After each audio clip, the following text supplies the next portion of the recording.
I thought it showed great character and fight when we were clearly running out of legs to be able to not only stem the tide but to push back the other way and score ourselves. I think it was as good a footy as we've played in a very, very long time, probably in my time. Well, the Kangaroos' first half was described to me yesterday as by a respected footy analyst as almost a perfect first half of footy. The man orchestrating it, Brad Scott, joins us on the couch. Did you feel that, Scotty? It was almost a perfect brand that you have put in place. Oh, well, the players had to execute. I mean, that's you always have a plan, and then you have contingencies for those plans. And but in terms of the balance of the game, I mean, I think we had 19 scoring shots, missed a few, which I think you've already touched on. But I think the most pleasing thing was the balance between offence and defence, and to restrict a bit of an offensive juggernaut and Hawthorn to 3 scoring shots in a half of footy was pleasing.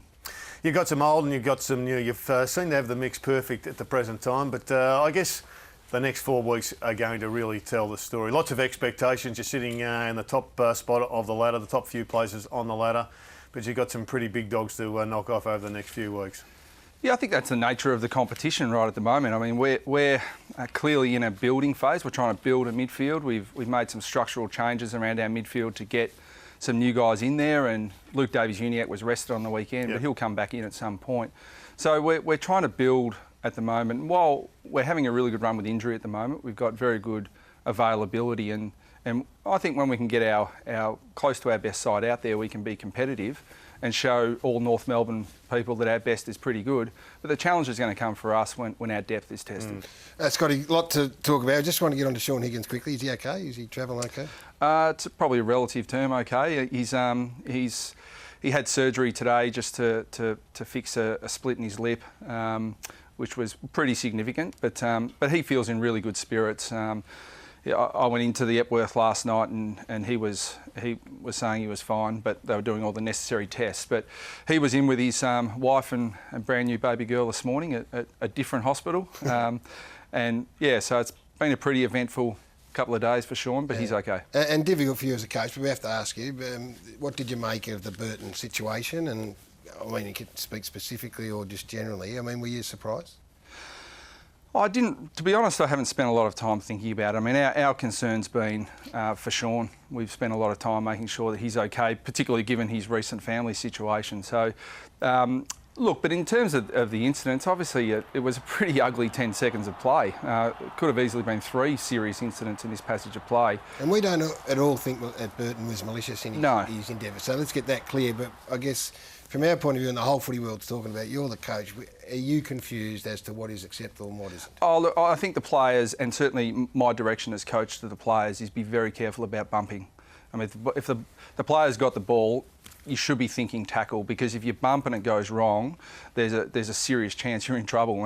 And I think that, from my perspective, there was no malice in that act whatsoever. You know, Shaun and the Higgins family don't feel aggrieved. We don't feel aggrieved. So I'm not concerned or angry at the outcome by any stretch of the imagination.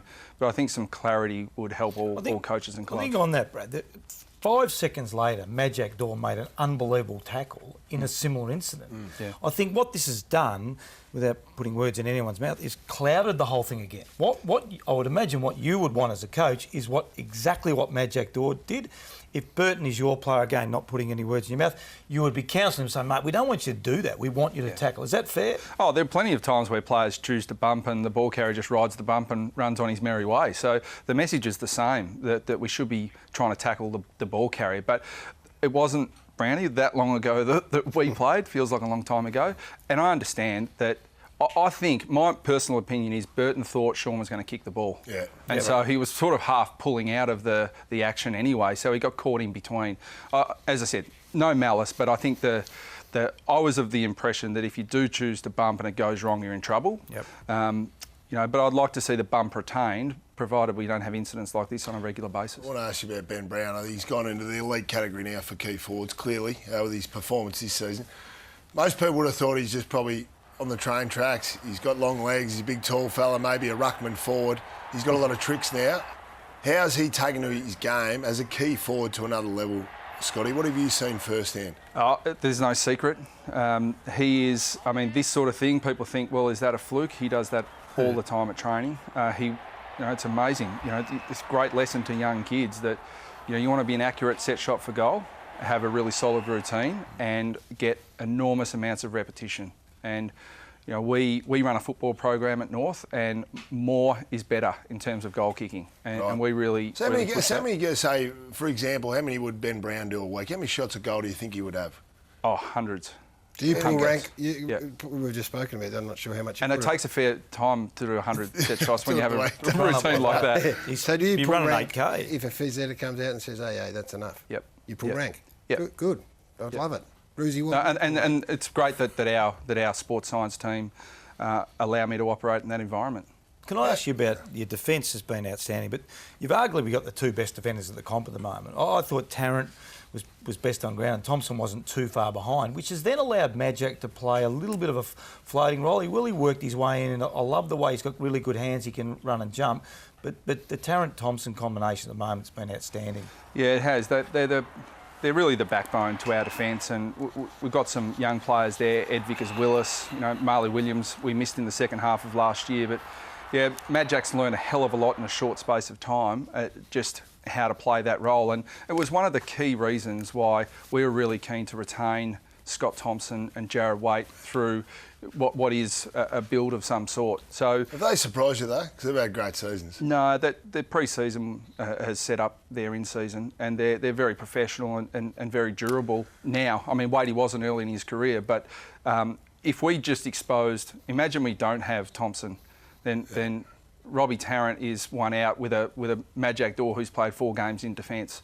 So Waite and Thompson up both ends give us great ability to develop our young key tools. You're defending really well, and you've mentioned a number of times that you have taught attack before defence in a rebuild, which is a different philosophy to other coaches. It's all coming together at this particular stage. You've manipulated your strengths around to bolster both ends of the ground, and Zeeble forward seems to have been one that really has worked well.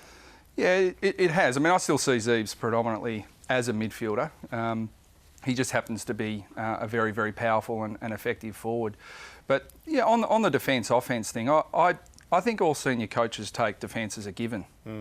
It's just That's interesting because your mentor, Lee Matthews, reckons it's the reverse. He thinks all players come in knowing how to attack. I know players, but coaches, we want to defend. I mean, no coach enjoys being scored against. So when I talk about offence, I'm talking about coaching the nature of ball movement and offence, and defence is a given. But I mean, overriding both of those is contested ball. I mean, if you can't win the ball, then it doesn't matter how well you do either. And then to get it the outside and run with it, the leg speed seems to have been injected. I don't know whether it was an actual priority, but Hartung to pick up, Simkin can, Williams does, Atley does, Anderson, who's now playing regular footy. It's we used to look at the Roos a bit and say, okay, can be a bit one-paced. I mean, that allows Zeeble to go forward because you can have a different mix around Cunnington. Yeah, and we're seeing right now that a lot of clubs, I think it's a theme through the competition, that when you lose a player or two, it's not just the removal of that quality player, it's the domino effect of what happens. And last year we had a lot of injuries. We wanted to try and inject guys into our midfield, but either they were injured or we just didn't have other players to come in. So Zeeble, Cunnington, our mainstays had to stay in there. But this year with some good availability, we've been able to inject Jed Anderson, Simpkin, Davies Uniacke, and I think the one that is probably starting to get a bit of attention is Ben Jacobs because we missed him enormously over the last 2 years. Sorry, how important then? Because it does, the taggers go out of vogue and we forget, your win-loss with Jacobs in the side is really pronounced when he's out. So how important and significant is it? I know Clarko said it doesn't matter, but this is some of his scalps that he's got already. And he did, you missed him last year. Yeah, well, we did. I mean, he's a unique player because he's a very, as a junior, he's a first-round draft pick. I mean, he's not just a guy who goes and tries to blanket the opposition. He was a very high possession winner as a junior, and he can do that at AFL level as well. But he's just, Lee Matthews used to say, Brownie, that role players have to, more than anything, accept the role that they're playing. And a lot of taggers do it for a while, and then they think, right, I've done that, now I want to be a ball winner. Do you talk to him personally about it? Because you were a terrific tagger. All the time, yeah. It's about valuing the role and how much we value the role. But there will be times where we think, no, our midfield balance is better off letting him play as a genuine ball winner. But most teams have got pretty good mids. Brad, you're a member of the new AFL competition committee. It's a big committee, but it's something that has been instituted by Steve Hocking. What do you hope to achieve by representing not just yourself but football on this committee? Oh, well, I'm honoured to be asked to be part of the committee. I think my role in a small way can just be answering questions about the evolution of the game, and if we do make changes to the game, whether that be coaching at junior level or rule changes, then what the flow-on effect to that will be. Because being at the coalface right now, every rule change always has an unintended consequence. And I think that the people who are actually going to respond to the rule changes are the best place to actually give the committee a bit of an insight as to what they think will happen. How wide-ranging is the portfolio? Yeah, I think it's everything about football. I mean, there are certain things that I'm passionate about. I heard you talking before, Ruzi, about junior footy. I'm passionate about the development pathway. I'm passionate about making sure that there's a huge opportunity for all kids to develop, and some kids develop early, some develop late, some get spat out of the system too early. So I think the development pathway is something that I'm really. Would you like the draft age lifted like Ruzi? I've been on raising the draft age to 19 since I was playing. I think I just think it's so crucial because it's the biggest year in an 18-year-old's life. They've got their school, they get pulled in about 15 different directions, and it just makes perfect sense to let them mature for one more year, finish their school, and then have a semi-professional year where it's not just about the top 30 kids, it's about the top 500 kids who get an opportunity to play. Well, just quickly then, a list size is too big. Is it too much requirement to develop the players at senior level? Yeah, I'd like to see list sizes reduced with the opportunity to top up from, for example, your VFL or your second tier club. What's the number?